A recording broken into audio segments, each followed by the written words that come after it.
students, we are reading chapter number 4, that is heat.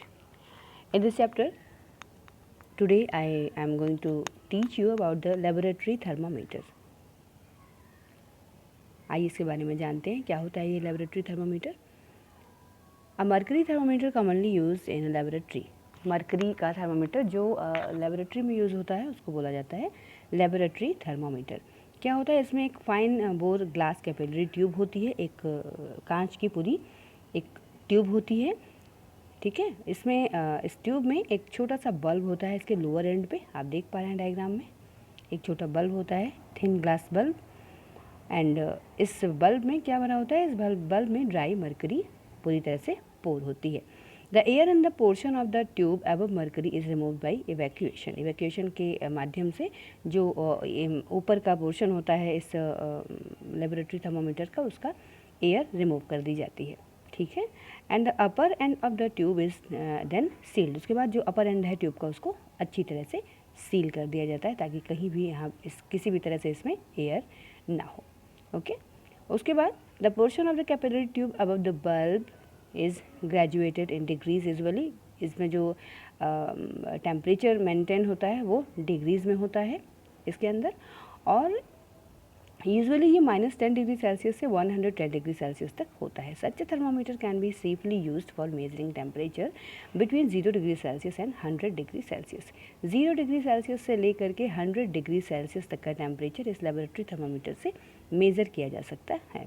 On the Celsius scale 0 degree Celsius is the temperature of the melting ice and 100 degree Celsius is the temperature of steam under normal pressure condition.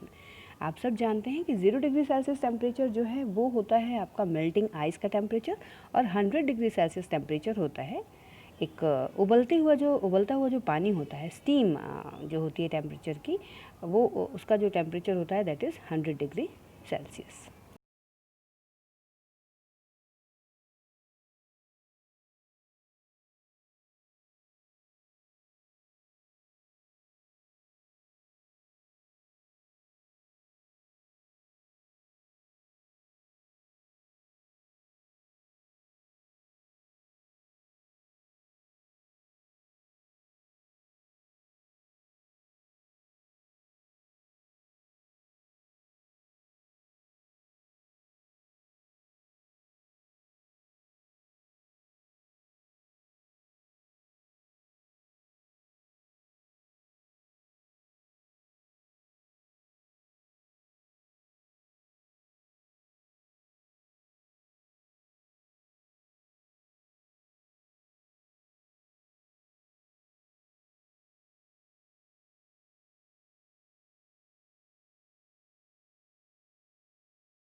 जैसा कि मैंने आपको बताया, 2 types के thermometer होते हैं. First laboratory thermometer and another is a clinical thermometer.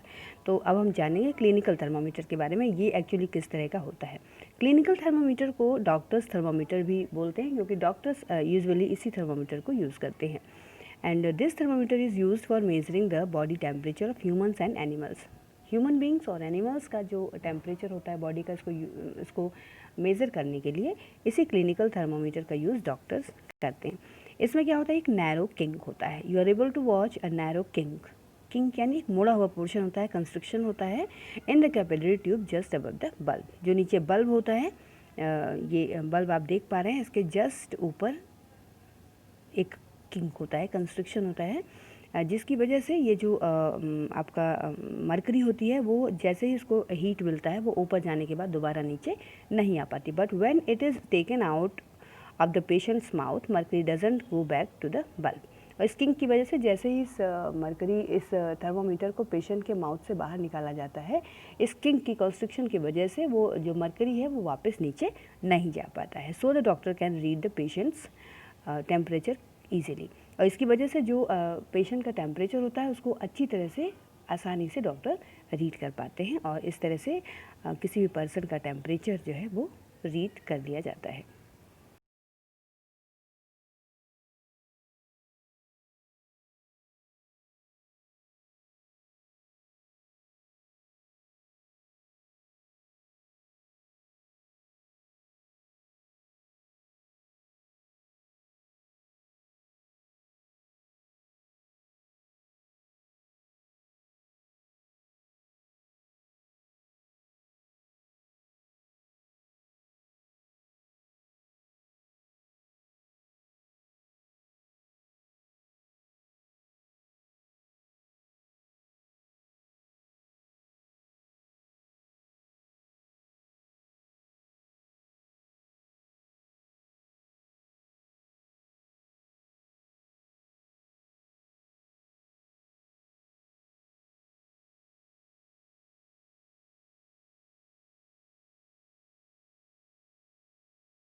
The next topic is transfer of heat.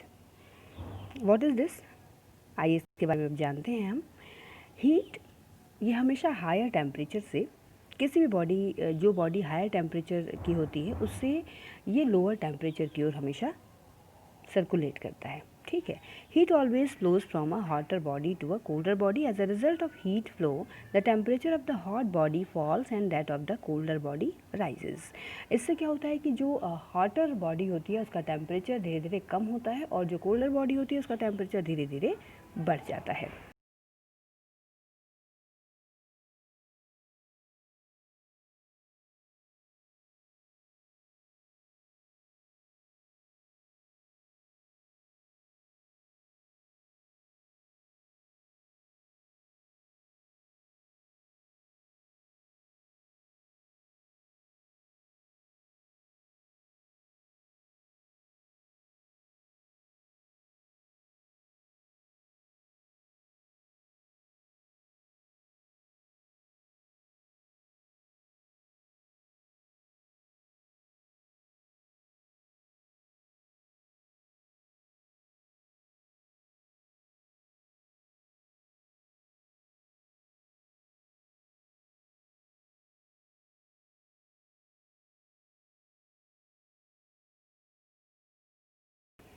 And the flow of heat stops when temperature of both the bodies becomes equal.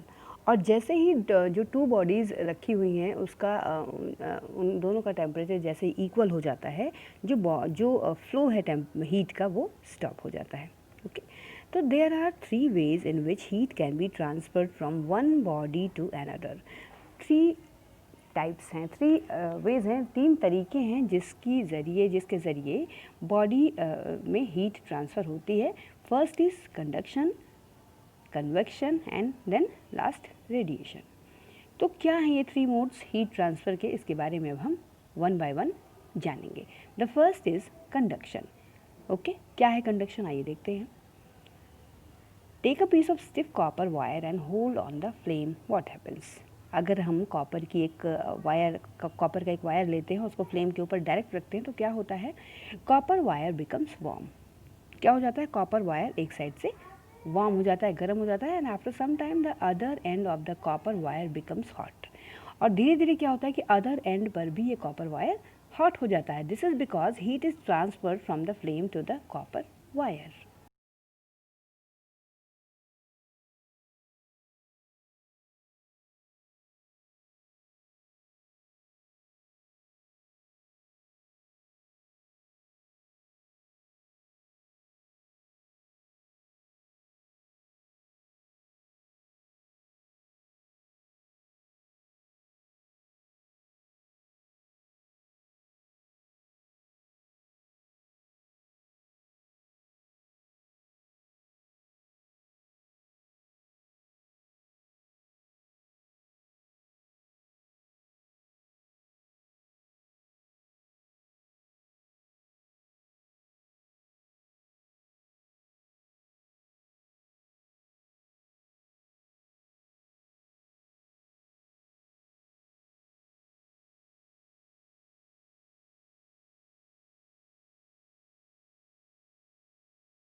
तो हमने क्या जाना कि the mode of heat transfer in which heat is transmitted particle to particle along a body from its hotter part to colder part without any actual movement of the particles from their position is called conduction। यानी आपने जाना कि copper एक solid है, इसमें जो particles है movement, जो पार्टिकल्स का मूवमेंट है वो बिल्कुल नहीं है। उसके बावजूद वन हॉटर पार्ट से अनदर जो कोल्डर पार्ट है वो हीट अप हो जा रहा है। तो इस तरह का जो मोड होता है हीट ट्रांसफ़र का उसको बोलते हैं कंडक्शन। ओके। तो actual movement of the particles from their position is called conduction.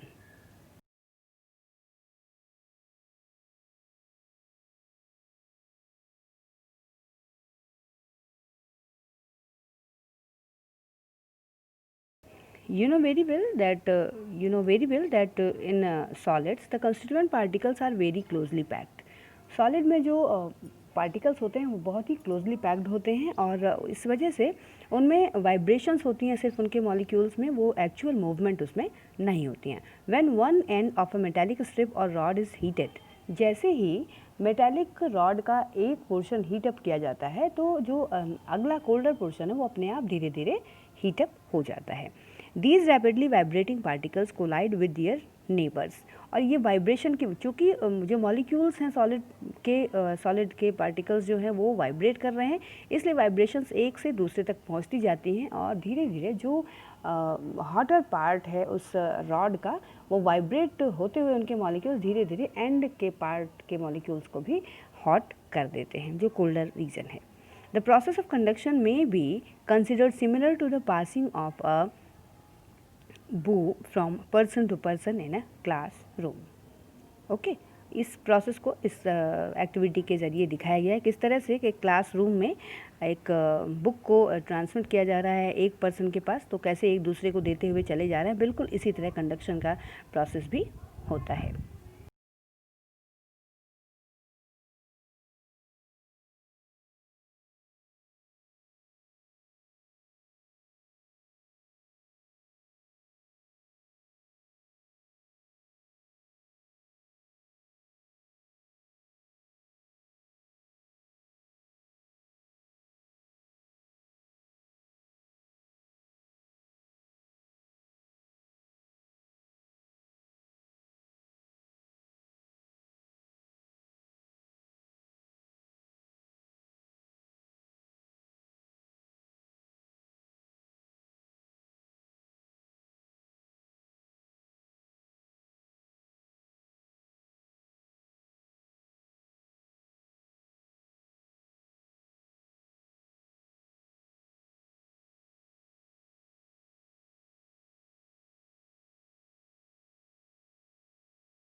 Condition for the conduction of heat.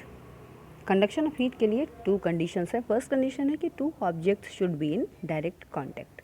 जो टू ऑब्जेक्ट्स हैं जिनमें हीट का ट्रांसफ़र होना वो डायरेक्ट कांटेक्ट में होने चाहिए, और सेकंड जो कंडीशन है दैट इज़ वो डिफरेंट टेम्परेचर पर होना चाहिए। एक हॉटर होगा, दूसरा कोल्डर होगा ऑब्जेक्ट, तभी ये मोड ऑफ जो कंडक्शन है हीट का वो हो पाएगा। Okay, good and poor conductors of heat and insulators. आपको पता है कि कुछ एक ऐसे मटेरियल्स होते हैं जो गुड कंडक्टर्स होते हैं, कुछ एक ऐसे मटेरियल्स होते हैं जो बैड कंडक्टर्स होते हैं।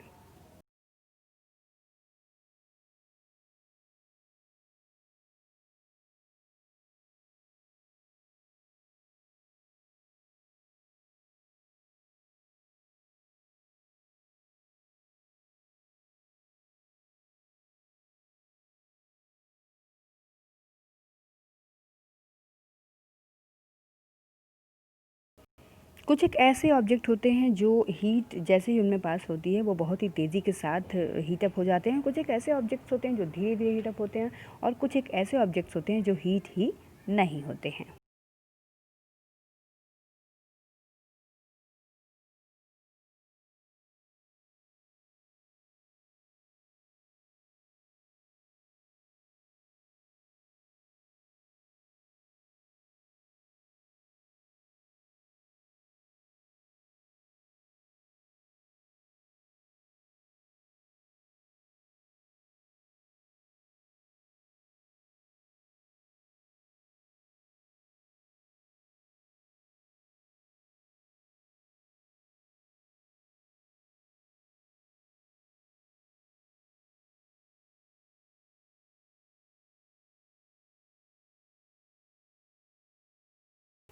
हमने अपने प्रीवियस क्लासेस में ये पढ़ा हुआ है कि मटेरियल्स विच कंडक्ट हीट, कुछ एक ऐसे मटेरियल होते हैं जो हीट को कंडक्ट करते हैं। क्या है वो मटेरियल्स, ये सब हमने क्लास 6 में पढ़ रखा है। ये एक बार फिर से उसको रिवाइज करते हैं। The materials which allow heat to flow through them easily are called good conductor. The materials which do not allow heat to flow through them are called poor conductors, and the materials which do not allow heat to flow through them are called non-conductors of heat also. And कुछ एक materials ऐसे होते हैं जो heat and electricity को बिल्कुल भी नहीं पास आउट होने देते। इस टाइप के मटेरियल्स को बोलते हैं इंसुलेटर्स। तो ये जो मटेरियल्स हैं जो हीट को कंडक्ट करते हैं, ठीक है, वो 3 टाइप्स के हो गए: poor conductors of heat, non conductor of heat and insulators.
Now we are going to read about uses of good conductors and non-conductors of heat. क्या यूज़ हैं जो हीट के गुड कंडक्टर्स हैं और नॉन कंडक्टर्स हैं।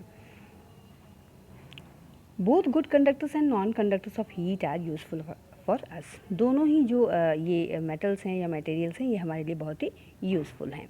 ठीक है। The materials which are good conductor of heat are used wherever heat is to be transferred fast. ताकि इस तरह के मटेरियल्स इसलिए यूज़ किए जाते हैं ताकि हीट का जो ट्रांसफ़र हो वो फास्ट हो, तेज़ी के साथ हो। The materials which are non conductor of heat are use to prevent the transfer of heat. और जो नॉन कंडक्टर ऑफ हीट हैं वो जो हीट होती है उसको उस मटेरियल वो जो मटेरियल होते हैं वो हीट को प्रिवेंट करते हैं ताकि जो मैटर है, मटेरियल है, वो गर्म ना होने पाए। ऐसे मटेरियल्स को हम नॉन कंडक्टर ऑफ हीट बोलते हैं।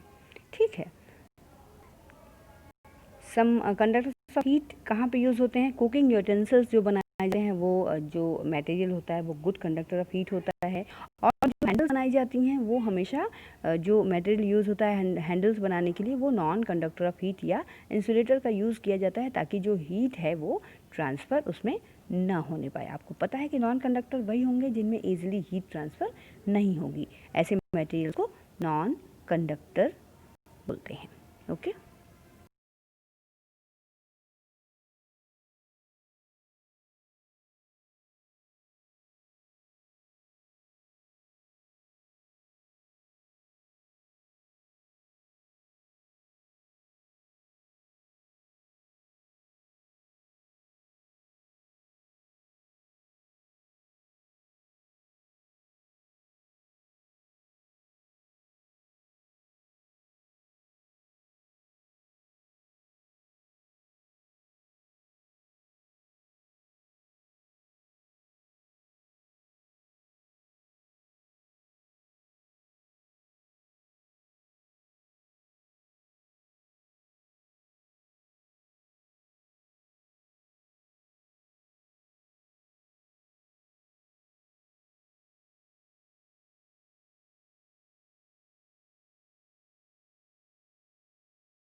Our second mode of heat transfer is convection.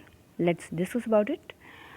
This heat transfer is shown by liquids and gases. ये जो convection मोड है heat transfer का, ये हमें देखने को मिलता है liquid and गैसेज में।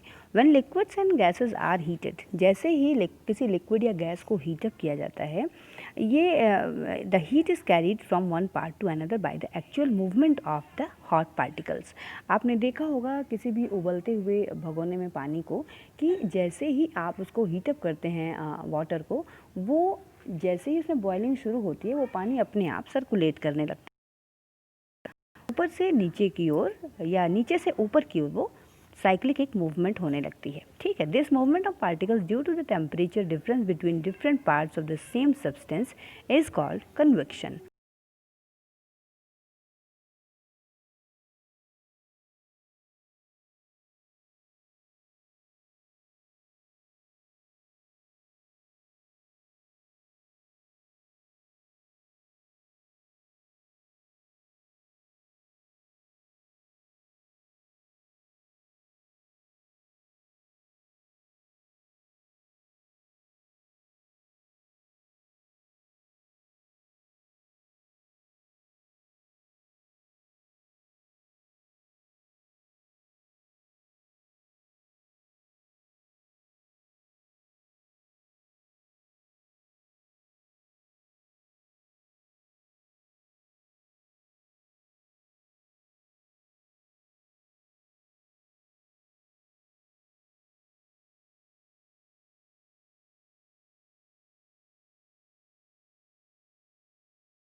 हम वाटर को किसी फ्लास्क में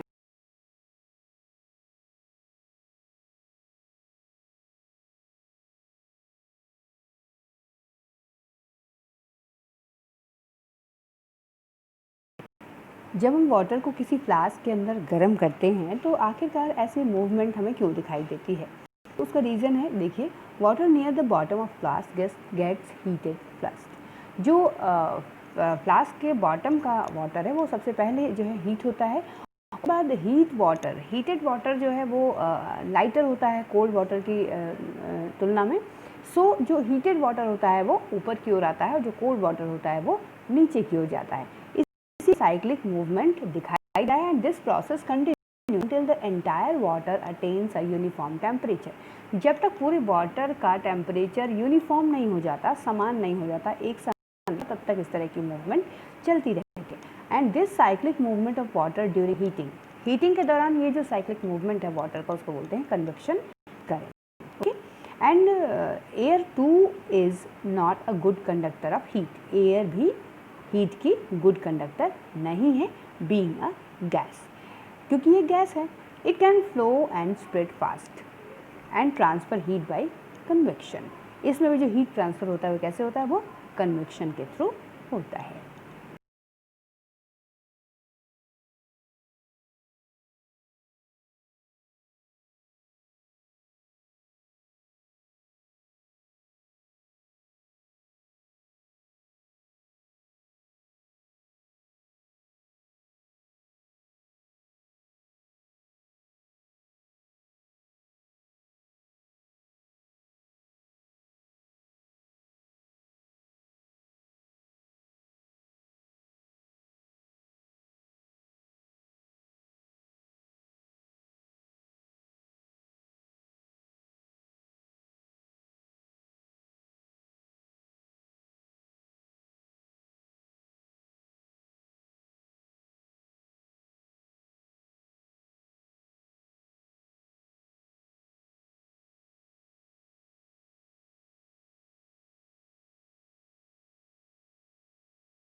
जानते हैं कुछ एक एप्लीकेशंस के बारे में जो कन्वेक्शन करंट की वजह से होती है। क्या है ये? है सबसे पहला एप्लीकेशन जिसके बारे में इस वीडियो में आज मैं आपको बताऊंगी, that is ventilation in rooms. Room में वेंटिलेशन कैसे होता है, और ज़्यादातर आपने देखा होगा जो वेंटिलेटर्स या रोशनदान बनाए जाते हैं रूम्स में वो हमेशा अपर साइड में बनाए जाते हैं। तो वो क्यों है वो इसमें हम warm air being lighter rises up and leaves the room through the ventilators provided near the ceiling. शुरू हम पढ़ते आ रहे हैं कि जो भी वार्म एयर है वो हमेशा क्या होती है? लाइटर होती है कोल्ड एयर के तुलना में। सो हमेशा ऊपर की ओर रहती है, ऊपर की ओर जाती है, और जो भी वेंटिलेटर्स प्रोवाइडेड हैं उनके ज़रिए वो बाहर निकल जाती है। To make up for this fresh air from outside enters the room. और उसको मेकअप करने के लिए जो फ्रेश एयर होती है वो ऊपर से अंदर आती है through the windows and doors. Convection current source set in the air helps in keeping the air in the room fresh. So इस तरह से जो कन्वेक्शन करंट आती है वो रूम को हमेशा फ्रेश रखने में हेल्प कर। इसके बाद हम जानेंगे लैंड ब्रीज और सी ब्रीज के बारे में। Land and sea breezes convection currents, ये भी कन्वेक्शन करंट का ही एक एप्लीकेशन है। ड्यूरिंग द डे, जब दिन का टाइम होता है, the warms up more than the sea. Sea की तुलना में यानी समुद्र की तुलना में जो लैंड है वो ज़्यादा गर्म है। The air over the land becomes hotter and rises upwards. और जो लैंड की एयर होती है वो गर्म होती है और ऊपर की ओर उठती है। टू टेक इट्स प्लेस, इसका प्लेस लेने के लिए सी से जो एयर आती है, कूलर एयर आती है, वो मूव होती है टुवर्ड्स द लैंड, लैंड की ओर आती है। This convection current from to the land is called the sea breeze. इसको क्या बोलते हैं? सी ब्रीज बोलते हैं। उसमें जो ठंडी हवाएं चलती हैं वो सी की ओर से चलती है at the during the day. So coastal regions में जो दिन होते हैं वो खासिया कुछ ठंडे होते हैं हमारे normal area. And after sunset क्या होता है? Land loses heat faster than the sea water. Sea water से ज़्यादा तेज़ी से लैंड जो है अपनी हीट को छोड़ता है। As a result the air over the sea is warmer at night. रात में क्या होता है कि जो सी के ऊपर की एयर होती है वो ज़्यादा गर्म हो जाती है। And the air over the sea being warmer rises up and to take its place. और जो सी की एयर होती है वो गर्म होने के वजह से ऊपर की ओर उठती है और कहाँ आ जाती है, लैंड एरियाज़ में आ जाती है। Cooler air from the land starts moving towards the sea. और फिर जो कूलर एयर होती है लैंड के साइड की वो सी की ओर चलना शुरू कर देती है। The convection current from the land to the sea is called land breeze. इसको बोलते हैं, इस तरह की जो कन्वेक्शन करंट फ्लो होती है लैंड से सी की ओर उसको बोलते हैं land breeze.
The mode of heat transfer is radiation। ठीक है, रेडिएशन के बारे में जानेंगे, क्या है ये हीट का transfer. We feel warm when we sit in the sun. आप जानते हैं जैसे हम सन के सूरज की रोशनी में बैठते हैं तो हमें गर्माहट महसूस होती है। इन फ्रंट ऑफ फायर और in front of an electric heater. उसी तरह से अगर आग के सामने बैठे या इलेक्ट्रिक हीटर के सामने बैठे, रूम हीटर के सामने बैठे हैं तो हमें एक गर्माहट का एहसास। There is no direct contact between जो सोर्स ऑफ हीट है और हमारे बीच किसी भी तरह का कोई डायरेक्ट कांटेक्ट नहीं होता, फिर भी हम एक गर्माहट का अनुभव करते हैं। ठीक है, the air between us and the source of heat is a bad conductor of heat. हमारे और जो सोर्स ऑफ हीट है उसके बीच की जो एयर है वो एक बैड कंडक्टर है हीट की। ठीक है, therefore heat transfer can not be due to conduction. इसलिए जो हीट का ट्रांसफ़र हो रहा है वो कंडक्शन की वजह से नहीं हो सकता, बिकॉज हमारे और जो हीट का सोर्स है उसके बीच एयर है, और एयर क्या है, पुअर कंडक्टर ऑफ हीट है. It cannot be by convection because the hot air rises upwards and not towards us. ठीक है, ये कन्वेक्शन की ज़रिए भी नहीं हो सकता, बिकॉज कन्वेक्शन जो दिखाते हैं heat of mode of heat convection जो दिखाते हैं वो हमेशा आपका लिक्विड और गैसेस में ही इस तरह का जो है साइक्लिक मूवमेंट देखा जाता है. ठीक है. In fact, heat from any distance source reaches us by another mode of heat transfer called radiation. यानी किसी भी हीट के सोर्स से अगर डायरेक्ट हमें हीट महसूस होती है, डायरेक्ट हम तक हीट ट्रांसफ़र होती है बिना किसी डायरेक्ट सोर्स के, तो इस टाइप के जो मोड ऑफ हीट ट्रांसफ़र होता है radiation. The mode of transmission of heat in which heat is transmitted by a hot body in straight lines in operation at very high speed. यानी किसी hot body से सारे हर दिशा में जब same जो है सेम स्पीड से हीट का ट्रांसफ़र होता है, इस टाइप के हीट के ट्रांसफ़र को बोलते हैं radiation. Okay. Thermal radiation is called also infrared radiation. This radiation travels with the speed of light. Can even travel through the vacuum.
Radiation, we are going to complete this chapter.